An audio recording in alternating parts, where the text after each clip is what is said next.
you. Thank you. So nice. Nice to win. Do we agree? It's been a while. It's been a while since we had this position. Nice to win. And I want to thank everybody in the room. So many friends. Thank you very much. Sit down, everybody. Let's enjoy ourselves. It's great to be in Philadelphia. I went to school in Philadelphia. This is a very special place in our nation's history. It's the place where we launched our American independence. The state of Pennsylvania is very special to me for lots of reasons, especially from a couple of months ago, remember? Pennsylvania cannot be won, remember? Pennsylvania cannot be won, right, Congressman?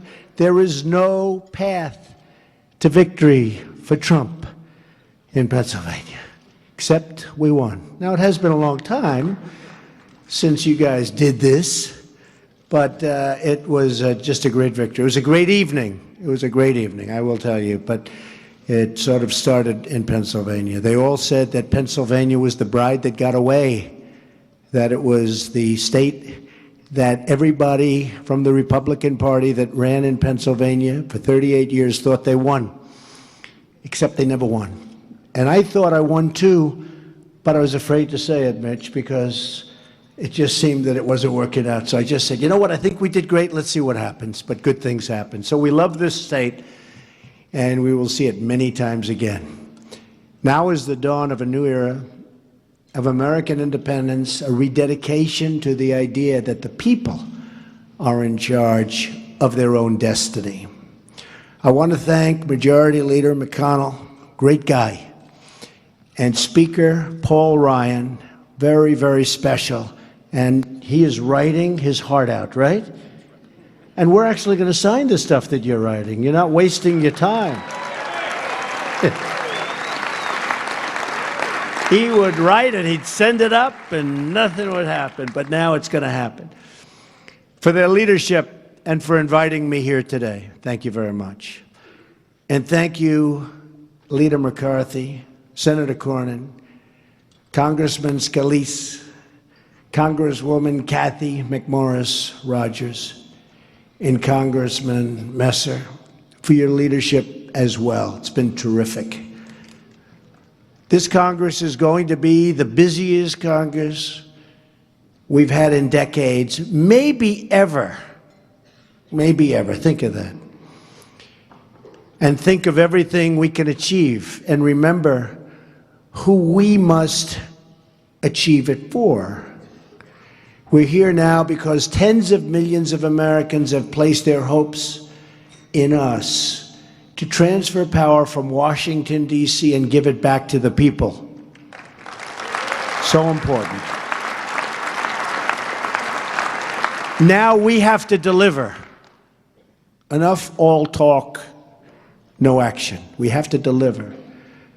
This is our chance to achieve great and lasting change for our beloved nation.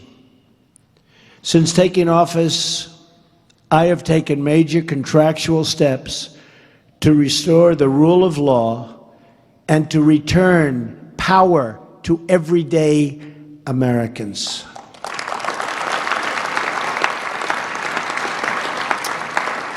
And even though it's only a few days, we've done it in record numbers. We've issued executive orders to build the Keystone and Dakota pipelines.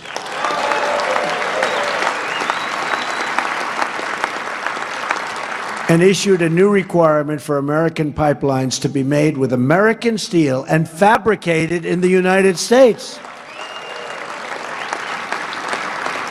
And I was sitting at my desk, and I'm getting ready to sign Keystone and Dakota. I say, where's the pipe coming from? And I won't tell you where, but you wouldn't be happy.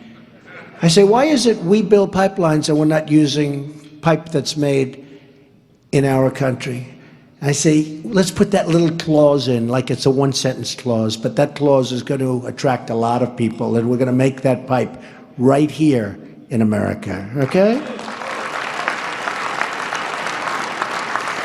If people want to build pipelines on our land, we want the pipe to be manufactured. And not only that, manufactured here, but you will see a level of quality that you're not going to see when they bring pipe from far distances, have to bring it in small chunks and then fabricate it on the land. Give me a break. We can do much better than that, and we're going to do it much better, and it's going to end up costing less money, believe me.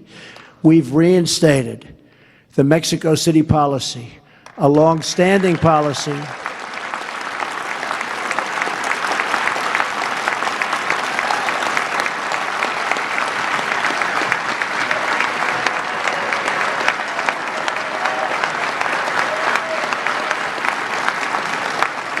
Not nice. And by the way, on Friday, a lot of people are going to be showing up to Washington, right, Mike? A lot of people. You know, the press never gives them the credit that they deserve. They'll have 300, 400, 500, 600,000 people. You won't even read about it. When other people show up, you read big time about it, right? So it's not fair, but nothing fair about the media.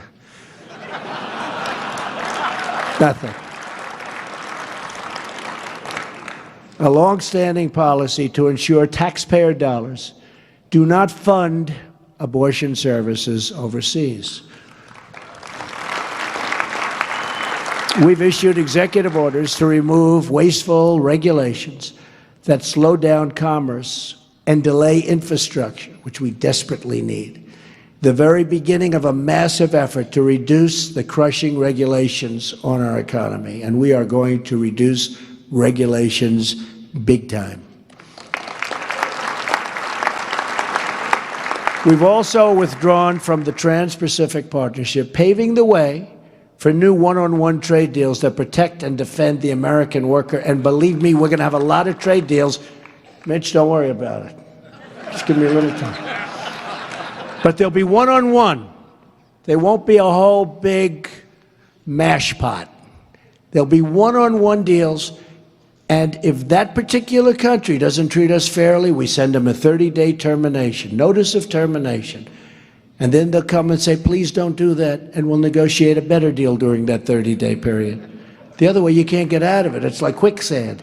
Plus, we're going to have very, very strong controls over monetary manipulation and devaluation, which they didn't have in TPP. So this is going to be so much better, and we're already on it. I would like to have my Commerce Secretary, Wilbur, approved, because I hear he did fantastically well, but they're not quick with the pen on signing these people, because we'd like to have him approved as soon as possible. So I know, and Mitch says it will be done, and it will be. They could move faster on the other side, I will say that. Could move faster. I mean, I'm meeting with the Prime Minister tomorrow, as you know, Great Britain. So I'm meeting with her tomorrow. I don't have my Commerce Secretary. They want to talk trade. So I'll have to handle it myself. Which is okay. We've put in place the first steps in our immigration plan, ordering the immediate construction of the border wall, putting an end to catch and release, expediting the removal of criminal this is so important to me. From day one, I've said it, and I mean the immediate removal of criminal aliens. They're going to be gone fast. And finally, at long last, cracking down on sanctuary cities.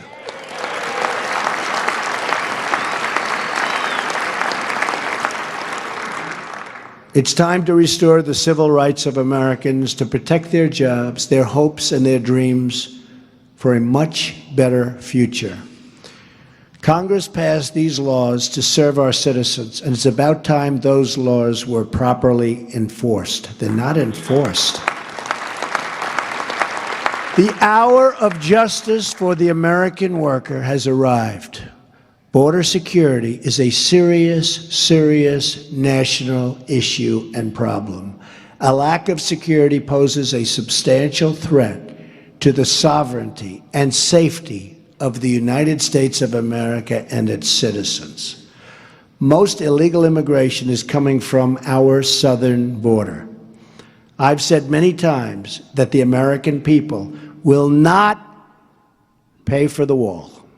And I've made that clear to the government of Mexico. NAFTA has been a terrible deal, a total disaster for the United States from its inception, costing us as much as $60 billion a year with Mexico alone in trade deficits. You say, who negotiates these deals? Not to mention millions of jobs and thousands of factories and plants closing down all over our country. On top of that are the trillions of dollars the U.S. taxpayers have spent to pay the cost of illegal immigration. Much of it has then been sent back, and much of it goes back to other countries. And oftentimes, because they don't respect us, the other countries will not accept the criminals that we send back to them that are illegally in our country. I promise you they will start accepting them again, quickly. We're not going to have them any longer.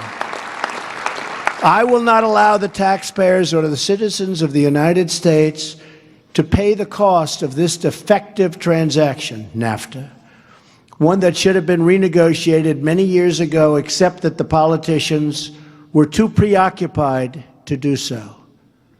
Now, these people are not in that category. You understand that. This is a different group. I think. Right? To that end, the President of Mexico and myself have agreed to cancel our planned meeting scheduled for next week.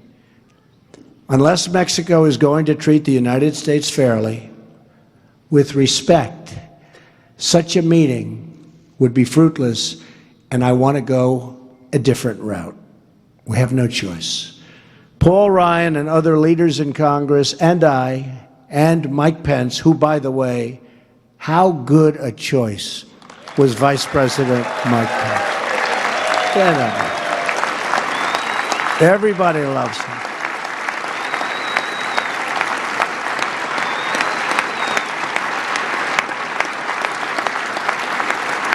In fact, anytime I got myself into a jam early, I haven't been doing this stuff too long, right? But anytime I got myself into a jam, oftentimes they'd say on television, yeah, but look, he picked Mike Pence.